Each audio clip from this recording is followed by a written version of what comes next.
Okay, how you doing? Got to turn the guys off. Sitting here talking to the judge all about my Ridgetop Ramblers, y'all. This is 1100 WSGI. I'm U-Turn Laverne, and this is one street over. And yes, if you're watching this on Facebook Live, you're like, hey, that's Judge Joel Perry in there. And I told y'all last week he was coming in because this is Recovery Court Week. I'm so excited. And you said this is going to be a big class this time. We have 13 that are scheduled to graduate on Thursday, the biggest class that we've had so far. I'm coming. Great. I am. I'm coming. I'm coming. We've I've been trying to get you there. Yeah. Well, before I didn't have it on my calendar, and so let me just start again too because I had the music playing in the background. This is Judge Joel Perry with Recovery Court. This is 1100 WSGI. I had a little bit of stuff going loud in the background, so somebody will be watching this and going, I didn't hear any of that, Laverne. So here's the deal. Recovery Court is happening this week. It's on Thursday night. And I remember the last time I had you guys in probably the day of, and I don't think I really understood that I could come, you know, and so I didn't have it on my calendar, so I couldn't get here. So I put it on my calendar last time for this one to make sure that I didn't forget about it. But you know how people will. I've got tons of things that's been thrown in my path. I said, no, I'm going to do this. I'm going to take some time off, and I'm going to come and go to Recovery Court, and I'll just work late that day. I'll go back. I'll double back, you know? Right, yeah. So I think it's going to be awesome. Yeah, so. it will be. It's going to be at the center, which is where we had it last time. They were gracious enough to host us. Mm-hmm. We can spread out, right. Which is nice given the rules we have to play by in the courthouse right now because of COVID and the state Supreme Court rules. So they've been gracious enough. We did it last time. It was fantastic. So we look forward to it. Bring Kleenex. There's always a lot of emotional stories. Yeah. Because and we've got Althea, Sickle, and Meagan Williams are coming in here, and that is program coordinator and director of the Recovery Court program. And so they're going to give us more specifics about what's going to be going on with that and how, like the hours and how you can participate and kind of give us some of that. But I like having you come in and just talk to us about the program, how it started, and just the things that are on your mind. Because you're back in business. You were telling me, you know, how many you had on the docket today, and you got a busy day ahead. So you're back working and getting it. We're still doing some things virtually by Zoom. First appearances are by Zoom this week. Next week we'll be back in the courtroom for that, which allows the DAs to actually settle cases the day of. So if we only see that case one time, we don't have to put it back on the docket. And one of our initiatives when we came into office was changing the way we docket cases so we can work more efficiently and move more cases, and that helps law enforcement with overtime issues, you know, with officers being able to go home and sleep and not to be part of, you know, sitting around in court. So that's one of the things that we've done. But it's close to 200, I think, today on the docket. Wow. So, yeah. That's wild. Now, I have a question. My husband got called for jury duty last month and never really had to report. What is going on with that? Because, he never had. Is it just that they're not doing jury trials now yet? Or in circuit court, they started jury trials back in April under the Supreme Court rules. It may be that he was part of the pool, and only part of the pool had to get called. Okay. And then they choose the jurors for that particular trial from part of the pool. So tell him to hang on. He may still get his chance. No, they already said he was done. Oh, so he may be done for the month. And it was really kind of weird because, you know, anytime either one of us has been called for jury duty, we've had to report to some degree, right, you know. And this time he got the letter and he'd call in and they never had him report, and then he got a call saying, you're done. Yeah. And it was just bizarre. So it just makes us kind of wonder. I hear how busy you are, but then I wonder if that's just not really kind of gotten back into the swing of things yet. Trials have been backed up for a good while. They've still been able to do non-jury stuff. But trials, and like our civil cases have been backed up, and we're starting to add court days in, go longer, those type of things, just in order to get rid of the backlog. Okay. Well, and I'm sorry, I had to get that out there. That's a little off topic, but I just, it was on the back of my mind. And I thought before he leaves, I want to know what the situation is with there. But kind of let's kind of double back to recovery court. And for those of you that have not been aware of it, just kind of unpack it and let everybody know what it is, because I mean, how many classes have graduated? What class is this? How many have you graduated? I believe this is our 12th graduation. Okay. And you do 2 a year. Generally, yes. So, generally, it's so 2 we're a about year. 6 years into this. Right. And no, we're 8 years into 8 years into it. But the first graduation was 12 to 18 months after we first started. Oh, of course. Right. Okay. And so it took a little while. So, I knew nothing about this until you came in and explained it to me on the air. And I think there's probably a lot of people that still don't really understand what recovery court is. So just kind of unpack it for us for those who are just hearing about this for the first time. Recovery court is, it was established in other parts of the country about 20 years ago. It's a restorative justice type program, with the idea that we can't keep going down the same path with dealing with addiction. And as we learn more about addiction, there are ways and means of dealing with it for the folks that come in contact with the criminal justice system that help them hopefully to live a different and a better life. Montgomery County started their program about 12 years ago. Ray Grimes, who just passed away back at the end of last year from COVID, was the judge that started that. It was very helpful to us in getting our program started. Nashville has had a recovery court program maybe 20 years, maybe not quite that long, as a circuit court. They had a criminal court, recovery court, and then they started a general sessions recovery court. So these courts have grown all around the country. At the end of Judge Glover's term in 2014, this is something that he wanted to try to get started. And so we started with the training, and a lot of resources out there for it. But we started with our training with some other courts. We went up to Johnson City and kind of learned about the principles of recovery court. Had the opportunity, since I was able to run unopposed this my first time, to go out and attend some recovery courts in other counties, see how they operate, and learned a lot about it. So as I came into office, we started with our first class, and we've been running ever since. It's just such a cool thing, because I can remember when Matt Driscoll came in and he was talking to me about Celebrate Recover, and he's like, well, we don't have a Celebrate. I was like, well, we have recovery court. And it's like all these things that we have for people that are going through addiction and how they just kind of overlap and help each other. And so I can remember him coming in and saying, well, we don't have anything like this. And I was kind of defensive, like, well, have you heard of recovery court? But it was something completely different. But you know what I mean? Right, it's like people, you got to understand. South Haven Church has had a recovery program for years that predates recovery court. I was talking to one of their pastors just recently, and it's still going strong. There was a Celebrate Recovery at one time here in Robertson County, but what I found with recovery court and the work that Lynn Nolan has done through RCI, an organization that has does treatment and transitional housing, they've been able to bring a lot of resources to Robertson County that we never have. We now have a transitional living house for women that we never had before. Lynn actually goes to the jail and has a recovery program there. There's basically a pod at the jail that people try to get into so they can start with their recovery program before they even get out of jail. So there's a lot of resources that are now available that never were before. And we've got a state administration that is in tune to that.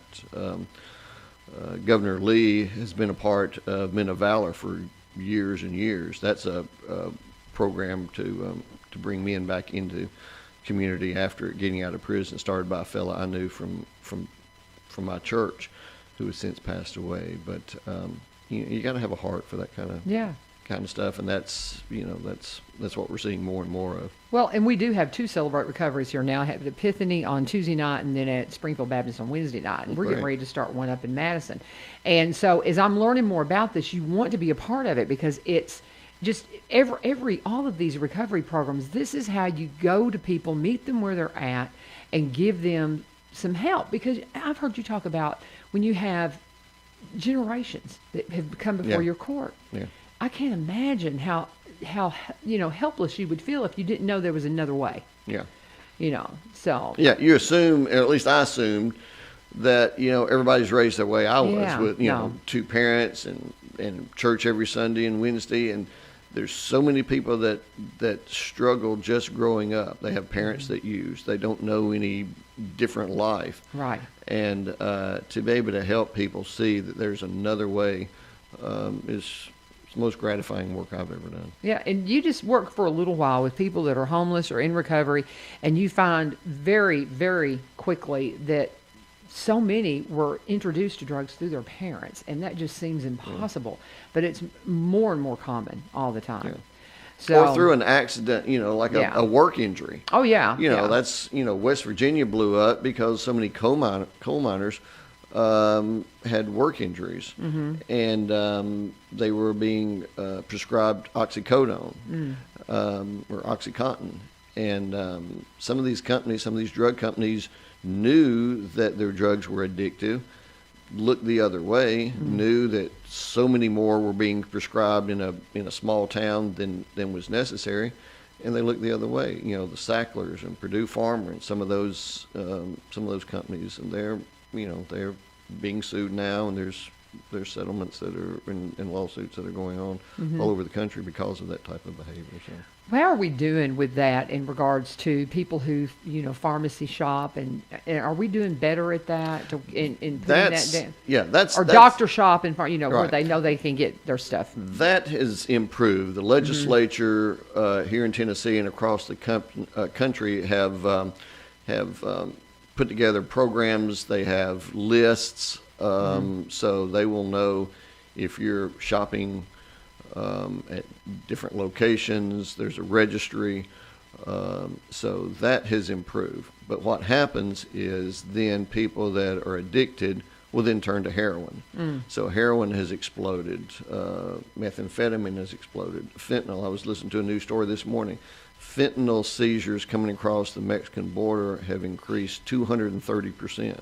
Oh, wow. So when you have folks that are being trafficked across the border, and they're told, and part of your deal in getting there is you've got to carry this package, or they're being diverted. The smugglers are being diverted a different direction while the border patrol are having to deal with this mass influx. It's making it easier to come in. Same thing with methamphetamine. Used to we would find meth as if a barn exploded in the woods. Well, so much meth is just being imported now. That it's not much is being made here. And then you've got the issue with fentanyl, who's also coming across the border, and you're getting it mailed in. Chinese labs. The government in China looks the other way. They don't really care. Anything that they can do to undermine us, they will. And so it's coming in by freight, by UPS, and in containers. It's amazing. It's incredible. I mean, wow. You talk about something we could talk about for a while. Let me pause and go ahead and take a break. And on the other side of this, I want you to, anything that you want to bring to the table and talk about, anything specific, because I could sit here and ask you questions about recovery court and the things you're doing, but is there something just really on your mind that you want to share when we get back from this break? Let me go ahead and talk for a moment about my friends over. Let's start with Corbin Creek Greenhouse Gifts Nursery and Gardening Center. I got out this morning, and I knew the temperature said 40 something, but I look at my windshield and you can see where it just got so close to freezing down in that hollow that I was thinking, oh, maybe I should have covered my plants, because I really love the things I picked up at Corbin Creek this year. I'm getting into lavender, and I've got lavender planted everywhere. And I love just talking to Amy about the different things that will grow here and what will grow there. I've got a basket that's hanging on my porch with some beautiful petunias that I'm going to keep watered, and I'm going to keep them alive. I'm determined this year. I'm really bad about not, keeping up with that stuff when it gets really hot. And we're just getting started, but Amy will keep me in tune with that. And no matter what you're looking for, if you've got a spot in your yard and you just can't seem to get anything grow, go and talk to Amy about it. And she will have something you can plug in there that will be beautiful. She can help you understand why some things will grow in one spot and others won't grow in another. And whatever you're wanting to put in your garden for bedding plants, they are just overloaded with them right now. If you just need to get away for a minute, if you just need to kind of step out of the office, maybe go have your lunch just walking through the greenhouses and just breathing it in, be ready. You're going to find something that you want to bring into your home. They got beautiful hydrangeas, the clematis, all those beautiful, beautiful things that are starting to bloom right now that you want in your yard. But you can go and talk to them at Corbin Creek Greenhouse, Gifts Nursery and Garden Center, Monday through Saturday, 9 to 5. Sunday they're open from 1 to 5. They're at 4920 Highway 161. They are my CBD providers as well. I was very skeptical, and when I found out that would really help me with my arthritis, I tell people I've been using it for about a year, and it's all I use. And the big thing is, if you're interested in it and you want to see if it'll work for you, go to where it's grown. Go to as closely where you can from its source. That way you know what you're getting.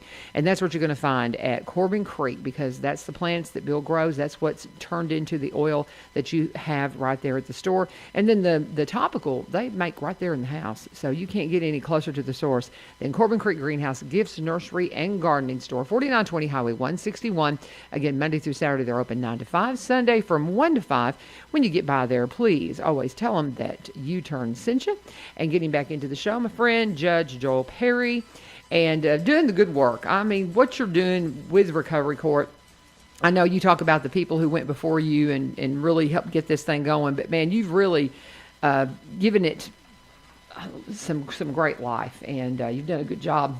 You've done a good job, brother, and we appreciate it, because it's making a difference in our community. So what would you like to share with people because I know we got Althea and Meagan coming in here in a minute, and they're going to talk specifically about the program Thursday. One thing I have found in talking to people in the community is that there is rarely a family or a church congregation or a group that doesn't know someone or has someone in their congregation or somebody in their family that has not had an addiction issue. We have to get past the notion that it's a moral failure and that it's an issue that has to be dealt with, and that's what we try to tell people.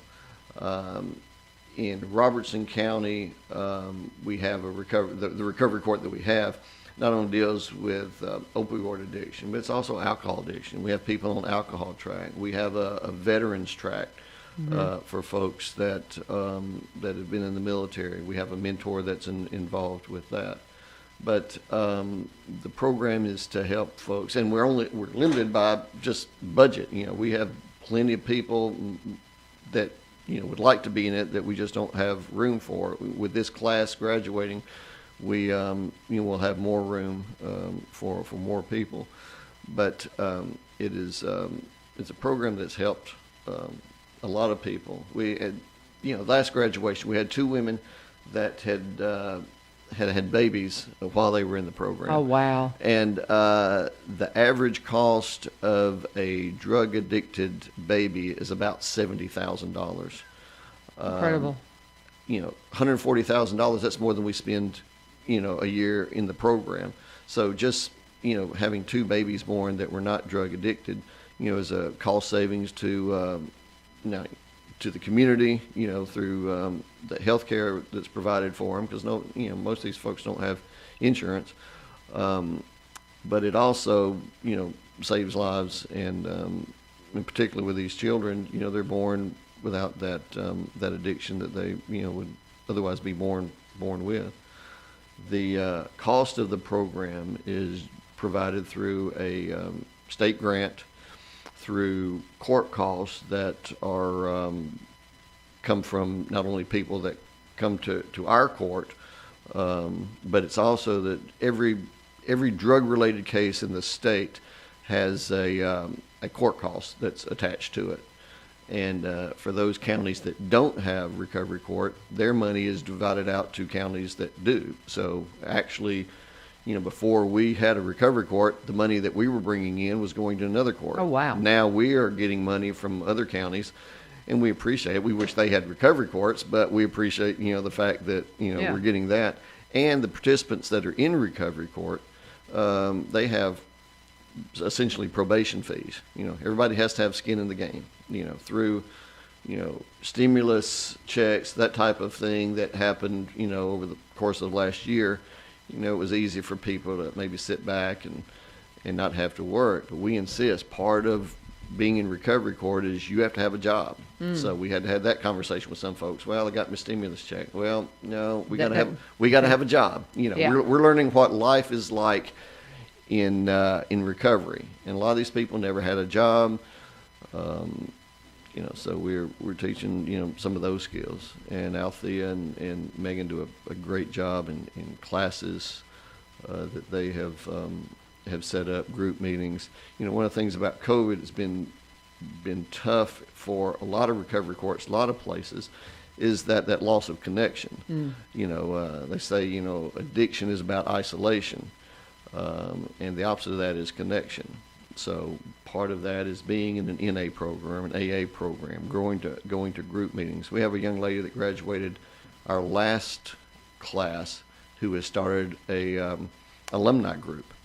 So now people that have been in our recovery court and the people that are about to graduate, they've been involved in an alumni group to stay in connection with other people. Yeah, so that's that's part of it. We tell everybody when they graduate, that if they relapse, don't be ashamed. Call us. We're there, willing to help, and we've had that happen on occasion. But the things they've learned in recovery court over the past year or 18 months are skills that they can use in the event that they have a trigger and something falls back. And we're glad. We're glad that happens. Is there any kind of an age requirement on this? Is there, I had somebody call me the other day about a homeless woman who was, we thought, maybe 70s and 80s, and sometimes they're addicted. Yeah, no, and that freaks me out Yeah. when I see these elderly folks that are living on the street because they're addicted. I mean, have you had people in the older ages that have gone through recovery court? Oh yeah, we've. Oh, wow. I can't imagine. I don't know the oldest, but we've had people 60s. We probably had some in their 70s. Wow. We've had young folks. You kind of have to reach the point to where you're at your bottom. Yeah. You have to realize, and we've had some people that have washed out that they just haven't gotten to that place yet. I know of mothers that won't bail their sons out of jail because they know that at least if they're in jail, they're safe tonight. Yeah. So when you realize that, and I'll ask people in court if I said that are thinking about recovery court, what's your last year been like? What's your last 2 years been like? Mm-hmm. And it's miserable. Yeah. And if it's miserable, then maybe now's the time to be in recovery court. If you don't care, if you're fine with the way your life is, well, maybe you're not ready yet. Right. But and we just hope and pray for them that they'll at some point get in recovery. But and that's one thing that we talk a lot about working in benevolence and things is sometimes people have to hit their bottom before they really realize, or it seems like they have to. Maybe some people's bottoms isn't. Maybe the bottom isn't as bad as what others are. Right. But you have to hit your bottom. Right. And I mean, I've known some that they'll get one DUI and that's their bottom. Right. Well, that's nothing for some people. Right. And they're like, okay, I've got a DUI, I got to turn this around, and they do. Right. And so that was their bottom. But for some, it's homeless. Right. It's homelessness before they'll hit their bottom. Yeah. Do you have to talk people into letting their loved ones hit their bottom sometimes and just not enable, because I think that's probably one of the hardest I things that don't our loved personally ones do. because, I'm not involved in that end, Sure. but yes, sometimes the parents are the enablers. Oh, yeah. And, you don't want to see your kid living on the street. You don't want to see your kid wherever. But that is what enables them to continue to be that in that same situation. So it's tough. I'm grateful that I'm never had to go through that. Yeah, I know. And it's just so many stories that you should see come through the courts. And God bless you on the work you do, brother, because, it's just, and you've got such a good temperament for it. And that's what I love about you, is because if I had to go before a judge, I'd want to go before you. Somebody that I know's got a heart. You got a heart for God, and you've got compassion. And that's one thing, you've got to never lose your compassion for these people. And I think some people do. Well, you've got to care about people. Right. And that was kind of instilled in me just growing up. Yeah. I found a verse in Micah several years ago, back even when I was a DA, Micah 6:8, that says, "What does the Lord require but to do justice, to love mercy, and to walk humbly with God." I thought, that's pretty good advice for anybody, particularly a DA or a judge, to do the right thing every time, show mercy where you can, and as my mother used to tell me, don't get too big for your britches. There you go. That's why we try. I keep it. Somebody gave me a plaque with that on it, and I keep it in my office on a bookshelf where I see it from my desk every day. So. Yeah. Well, and I know that you'll have an election coming up when do you have? It's August 2022. Oh, wow. Yeah. So next year. Yeah. So we need to keep that in mind and support this man. So anything we can do to help you and make sure that, because you've done such a good job. I think the girls are here, but anything we can do to help you out. And I know too, you're going to be speaking at the Republican, the Republican Robertson County. I'm no longer the chairman, so I can just report on the organization now. But the Robertson County Republican Party meets. I cannot see that. June 5th. Lee Marie's holding up something. I'm like, I don't have my glasses on, chick. But anyway, June 5th, which is it's always the first Saturday of the month. First Saturday of the month, they meet at Purpose Life Church. And we love having people come in that can talk to us about things going on in the community. And so they have invited you to come and speak on June 5th, the first Saturday in June. And I'm assuming you're going to share a lot about Recovery Court, and what else are you going to talk about? Do you know? Well, we'll talk about that. We'll talk about some of the other initiatives that we've started since I became judge, a driver's license initiative, right. Some of the things we've done to save, county taxpayers money and operate the court more efficiently. So we'll talk about some of that. We're talking to Kiwanis tomorrow, I believe, about Recovery Court, since right. it is a graduation week. So we'll have to get you in. We'll have to get you in just to talk about not just Recovery Court, but just some of those things too, as we anticipate. Because before we blink, you'll be up for election again. So we need to kind of start unpacking that and making sure we get out in front of that. Sure. Sound like a good idea? Sounds like a plan. All right. Judge Joel Perry joining us in studio. We're talking about Recovery Court. This is Recovery Court graduation week, and we've got the ladies are going to be coming in. I can't call them girls. They are young ladies. And we've got Althea Sickle, the program coordinator, and Meagan Williams. She is the director of Recovery Court, and they're going to be joining us. I'm going to go ahead and take a break here, and we're going to let them make the switch. But this is 1100 WSGI, and we'll be back after this word from Hancock Farms. For farm fresh produce this season, come see us at Hancock Family Farm Market on Monday through Saturday, 9 a.m. to 6 p.m. We are located at 7114 Highway 49 East, only 6 miles from downtown Springfield. We have a wide variety of produce, from strawberries and flowers to corn, peaches and tomatoes, along with milk, eggs, cheese, meat, and honey. Hancock Family Farm, family operated since 1911. Let our family feed your family. And we're going to go and talk about one of our other sponsors. Love the little Hancock Farm family. Let their family feed your family. That's such a cute little ad, and they're one of our new sponsors. You can be a sponsor here at One Street Over as well. We've got some room for some more recorded spots. If you'd like to participate in that, you just reach out to us, and I'll put you in touch with our president of our Ebenezer Broadcasting, and we'll hook you up with that. But now we're going to pause for a minute and talk about Barry and Rebecca Ridgers with the Exit Realty Garden Gate team. They are one of the the first in the area. Rebecca was one of the first in the area to become a seniors real estate specialist. Well, what does that mean?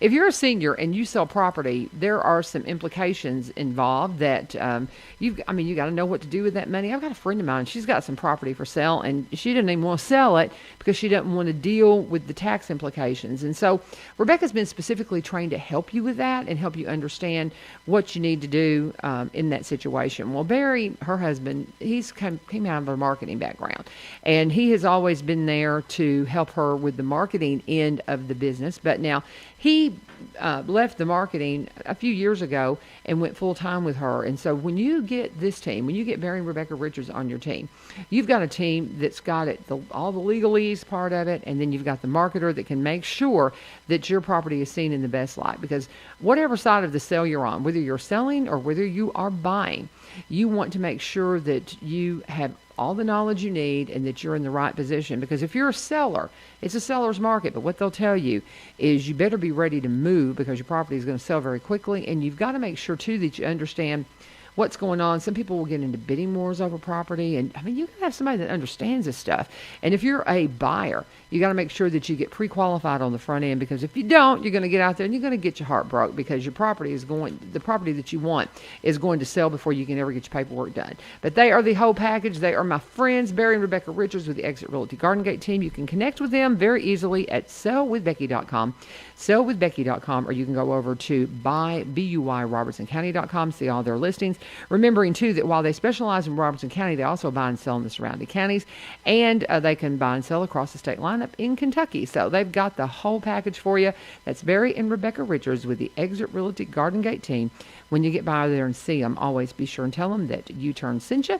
And, I'm expecting the girls to come on in here and make the transition, so I'm guessing they're going to come on in here in just a minute.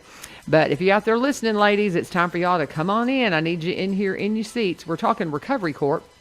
And I've got Althea Sickle, program director, and Meagan Williams, the director of Recovery Court, that they're coming in. And we're going to be talking about everything that's happening with Recovery Court. Because Recovery Court, I love talking to the judge about this because it's one of those things that it just fascinates me. And it's an opportunity for you to take people that are going through the court system and they're staying in the court system and never seeming to have anything come up other than just let's get them in here, guys. I'm trying to talk. I don't know what's going on, but anyway, let's get them in here. I'm already back on the air, so we need them in here. So come on in. But the recovery court, it is a way to get these families out of the constant revolving door of the court system. And it is something that really seems to be making a difference in so many lives, as we've seen. And here the ladies, I was wondering what happened. I came out of my break and I'm like, where are the girls? Where are the ladies? I got Althea Sickle, program coordinator, and Meagan Williams, the director of Recovery Court. I was kind of trying to talk about it, but I'm like, I'm not the authority. About time you guys got in here. But anyway, thank y'all for joining us. Yeah, thanks for having us. And get right up on those microphones for me. Okay, so talk to me about Recovery Court graduation and what's happening this week. I'm coming. So tell me what time I need to be there and where I need to go. So we're at the center on Thursday at 1 p.m. Okay. So that'll be in the afternoon, and we're going to get started and celebrate our folks. How long do you think it will take place? How long do you think? It's a big group, so, I mean, we have to be out of there by 3 because Zumba starts out. Oh, gotta get out of Zumba's way. We gotta get out of Zumba's way. And that's funny. I had Terry Martin in here, and he was saying that he wants to get a facility at one of the parks for them to, he's wanting to have the center be more available for other things and things like, you know what I mean? So that was one of his dreams. He talked about getting another facility. So, you have a little bit better scheduling, I guess. I don't know. I'm talking out of turn, but that was when we were talking about the things they want to do with the park. So how do y'all feel about this class? I hear it's a big one. We're excited. So yeah, it's a big class. Definitely excited. They've done amazing work, and all of them have made it through COVID so far, still with us. Yeah. We did pretty well with hung on to our people. So we're really proud of the work that they've done. And that had to have been hard.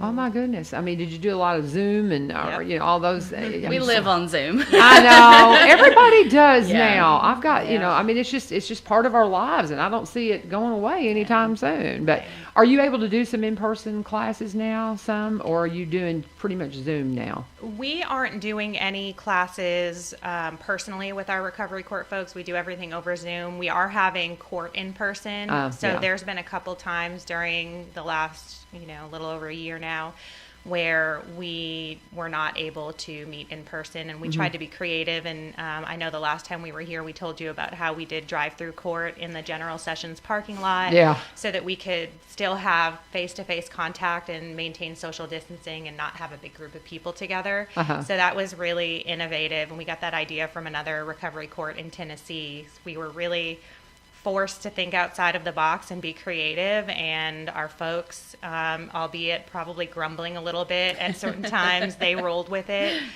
So we did that, and then we had Zoom court as well. But we are meeting back in person in the courtroom. We can only have, I think, 18 people in there at a time. So we kind of bring in a certain amount, and then as people leave, more come in. So it's together. It's not the whole group together. There are some treatment facilities that do groups for us, other treatment programs that do groups for us that are meeting in person. And our alumni group just had an in-person meeting for the first time, but they're going to continue over Zoom to be accessible to everybody. So it's a mix. We're doing a little of each. Well, that's something the judge was saying, that you have one of your graduates decided, we need to stay in touch. We need to keep this going.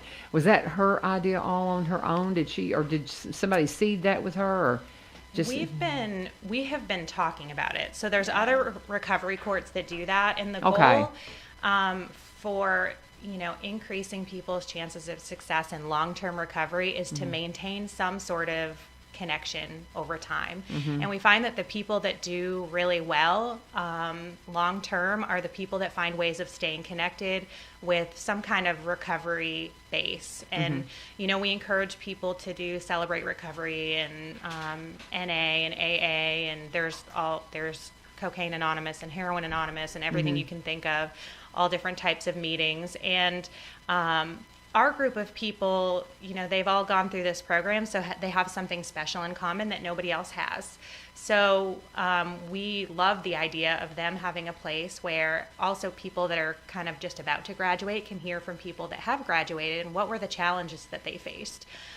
Because it's a really big difference between someone's personal recovery where they are fully in charge of being accountable for themselves and making their own decisions, and having our supervision and accountability as part of the program. And there's kind of we've got a stick on them.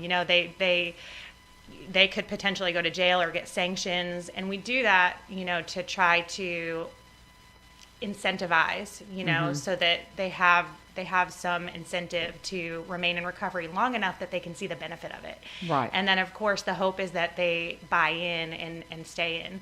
But once they leave our program, some people are excited, some people are nervous. But what we find is that if they just stop doing all the things that we ask them to do while they're in our program, usually there's relapse. And then, of course, eventually, sometimes quickly, sometimes slowly, comes legal charges and other problems and consequences that go along with, using and drinking.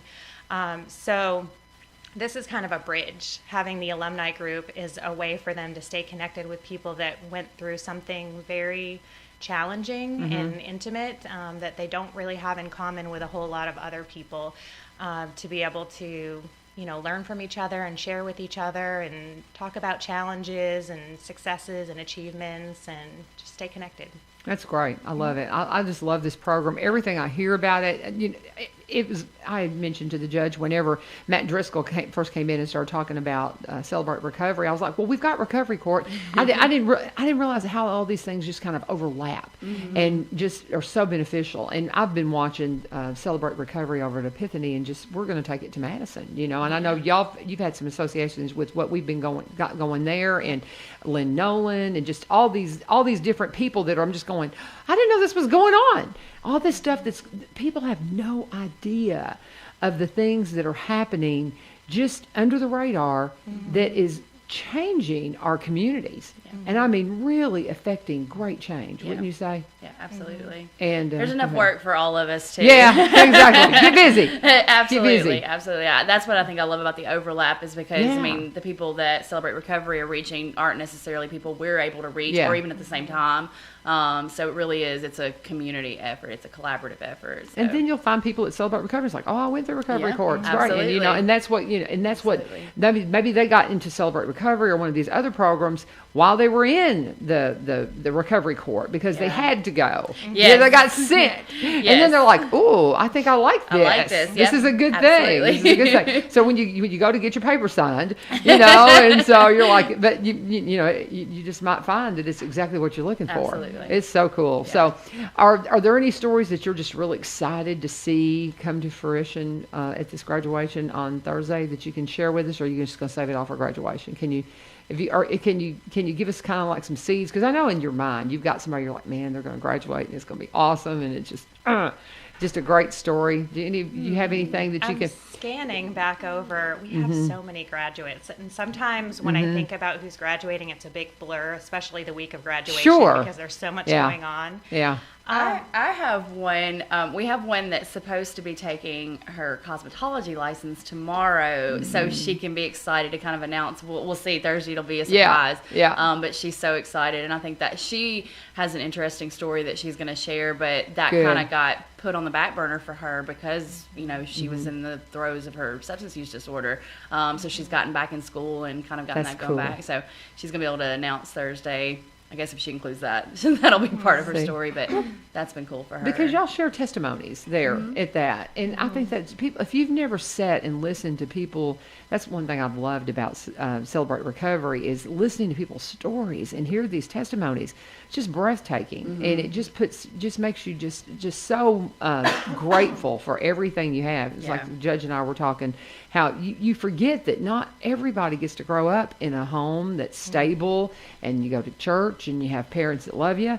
And, there's a lot of people out there that never really felt like anybody loved them and cared anything about them. Yeah. And they've grown up, and they've grown up in addiction. They've just kind of slid into it because it's just there all the time. And they've never been given another path. And this gives them hope to a new path. Absolutely. For sure. I tell you what, let me go ahead and do my last break, and then y'all just be thinking about anything that we need to cover.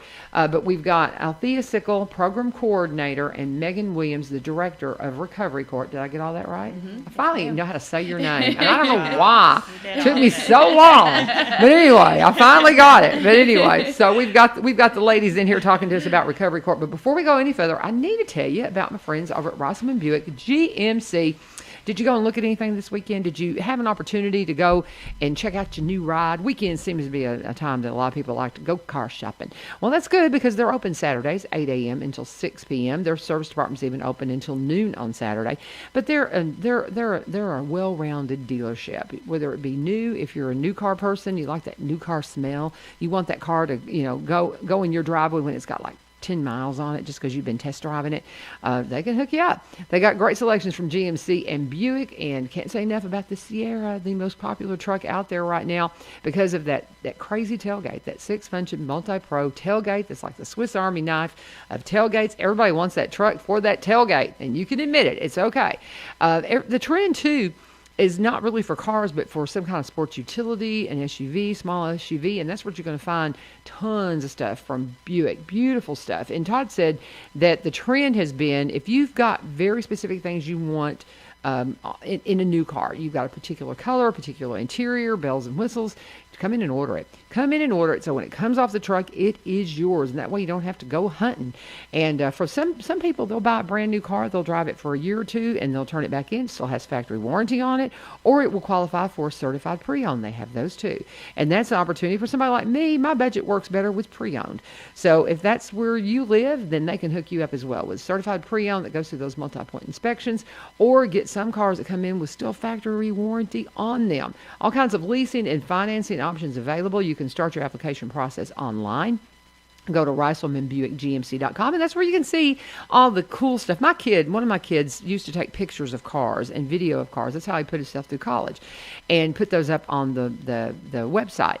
that is such a cool feature that you have with auto dealers now is you can get online and go, oh, I like that. Then you better get out there because if it's something that's really hot and a lot of people are looking at it, it's going to move quick. But you can get, a really good preview of what they have on their lot at Ricelman Buick, GMC.com. Keep it in mind that new stuff's coming in all the time, new trade-ins coming in all the time. Takes a minute to get those pictures up. So it doesn't hurt you at all just to go drive through the lot and see what's coming in, go in and talk to the great sales staff there at 2516 Memorial Boulevard. Monday through Friday, they're open 8 a.m. until 7:30 p.m. Saturday, they're open from 8 until 6. Get by there today. And always tell them that U-Turn sent you and thank them for sponsoring one street over. And in studio, we are talking all things recovery court because Thursday is graduation day. And I was talking to the judge. He said he thinks this is maybe the 12th graduation. Do y'all know for sure? Yes, ma'am. Yes. So it's the 12th graduation. And he said it had been 8 years because the program, how long does the program take? He said 12 to 18 months. It varies. It does Okay. vary So, per participant. people Yeah. have to meet certain benchmarks before they're ready to graduate. Right. But it can be as little as 12 months, and I think we've had a couple people that have been over 2 years. But I'd say average is probably about 18 months. Okay. And so once they go through the program, so that's what we were talking about, how long the programs, because I was thinking, okay, two graduations a year, so that's 6 years, but it took the first year, it took you a year and a half something to get Yeah. going. So how long have you guys been involved? When did y'all come on board? We talked about this one time, but I've forgotten. The beginning of this month is 3 years for me. Okay. So And so how long have you been with the program?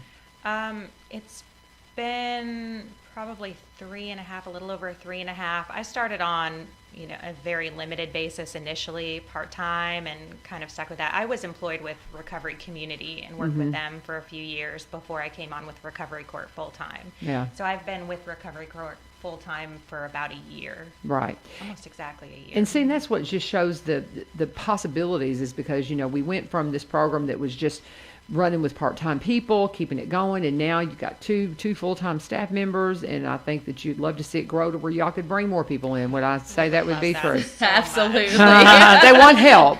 They want help. Well, how can we help to fundraise, or is it something that's got to come through grants? How can people that just, maybe you're blessed financially and you really want to see this continue in our community and expand. So do y'all solicit for just contributors like that? Or is it through grant money always? Well, grant money, and we also have a Recovery Court Foundation. Gotcha. So we have people that send money into us, and then we deposit in our bank account. And what we really could use help with at this point in time would be gift cards, gas cards, $5 or $10 increments that we can give people either out of need or incentive, Kroger gift cards to help with food. Sometimes we have like clothing needs, but we don't really have space to store clothing. Right. So if we had like Walmart gift cards, we could potentially get underwear and socks for people. Sometimes we get people coming out of jail that don't have anything. Yeah. They're in their jail flip-flops and, they have what they went into jail in, and we take them to treatment. And we try to hook up with family members that can bring some supplies for them. But if they don't have that, then they'll need clothing and hygiene items and food. And usually they go from there to a transitional living situation. Again, we ask that they get jobs, but it can take a few weeks to get a paycheck. Even if you get a job that day, right. You're not going to get paid, and they've got to eat in the meantime, and sure. they've got to have clothing to be able to wear to work. Sometimes we help with work shoes or work uniforms or things like that. And typically, that will either come out of, foundation or county funds if we have it. But if we're able to get community members that want to help out, those are ways that people can help. Metro bus passes is another thing. We get a lot of people that get their licenses back, but it can take some time. A lot of people have fines and fees that they have to pay back, and it takes time, and then acquiring, a legal vehicle that's safe can take a little bit of time. And in the meantime, we've got folks that are having to get to work every day, and they have to get to the drug testing location to drug test. And they have to get to court to come see us every couple of weeks. So those are the big needs. I think last time we were here, we were doing angel trees. So we will be gearing up to do that around Christmas time. So I'll just let you know about that. We're going to be looking for assistance from the community when the time comes, and hopefully we'll be back in to talk with you again. Anytime y'all want. We can refresh y'all's memory. Yeah.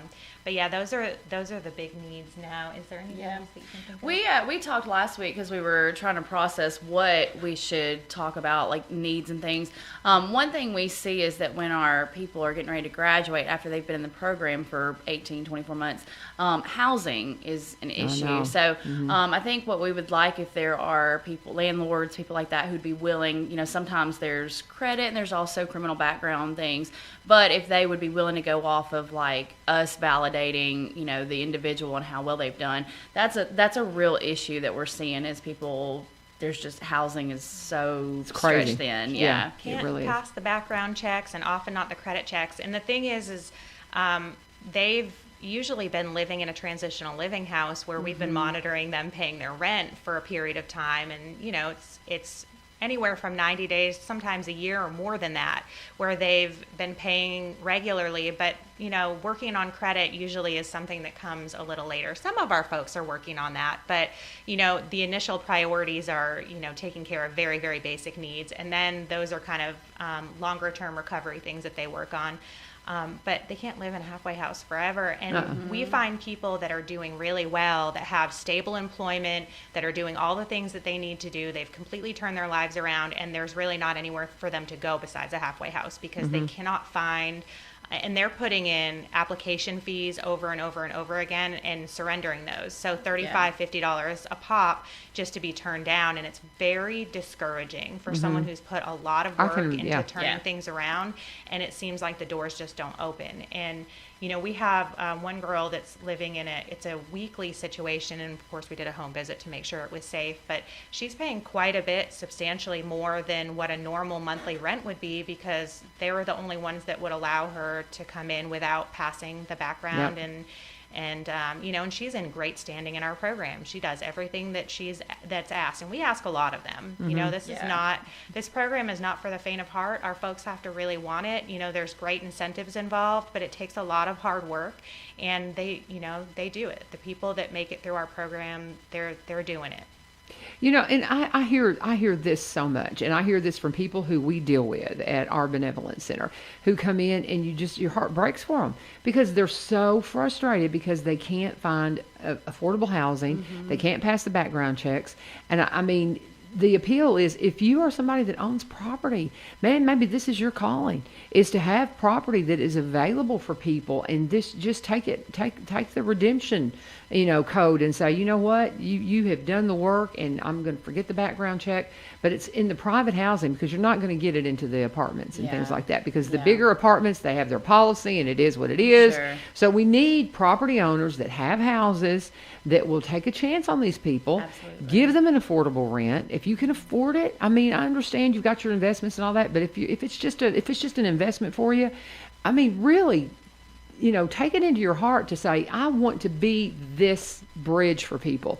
And there are people out there that have multiple properties, and you could do this. I mean, this could be your calling from God, Lord. And I'm telling you, I just wish more people would see that if you've not worked in the benevolent side of it and seen the housing crisis for these people and just the heartbreak in their face when they're like, I can't get approved for an apartment.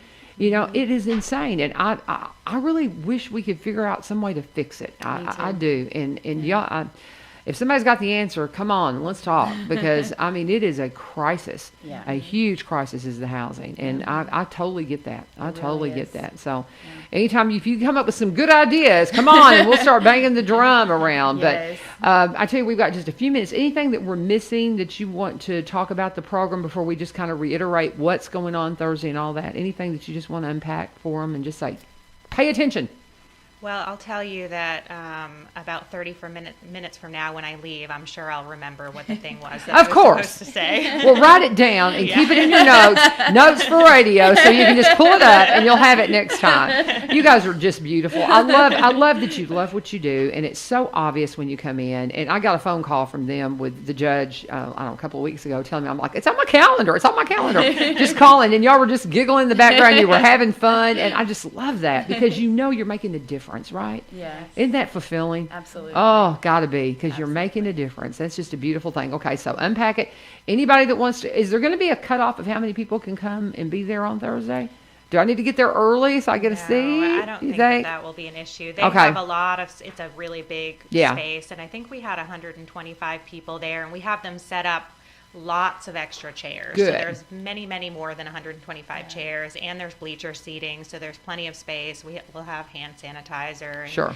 We ask that you wear masks, so there's plenty of space. I can't imagine that we'll have I'm excited. so many people that will have I can't wait. We'd love for the community to come out. I mean, Yeah. if everybody's got time and can Yep. come, even if you can't stay the full time, there's just something powerful about hearing the stories and kind of seeing people's beginnings to where they are now. So it would be really impactful for people to come and be a part of it.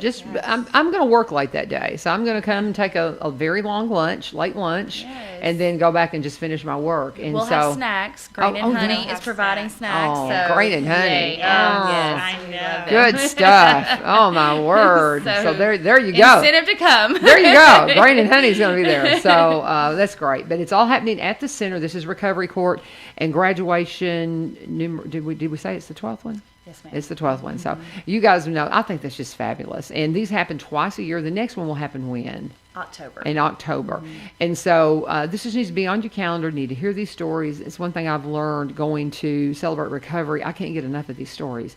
They're so inspiring. When you see these people that have got the skin in the game, they're being accountable, they're getting the work done, and you need to be there. So I'm looking forward to being at the Recovery Court graduation, 1 o'clock at the center. And let's just go on and bring tissues, as the judge says. Make sure that you're ready, because you're going to cry over some of these stories and just see these beautiful families that are just, getting a new chance at life. Anything else, ladies, as we wrap up here? I know last time we kind of hemmed and hawed over contact information, so I brought mine this You're time. great. You do it. Yeah. So we are in the county office building, which is adjacent to the jail, the county jail, and we are on the 3rd floor. So same building that the General Sessions courtroom is in. The address is 531 South Brown Street, and if you take the Sessions side, if you want to come see us, we're 3rd floor, 3rd door on the right. Our office phone number is 615-382-6266. Do it again. Say it again. 615-382-6266. And we also have we don't have a website, but we have a Recovery Court Facebook page on Facebook. It's Robertson County Recovery Court. We do receive messages through the messenger on that page.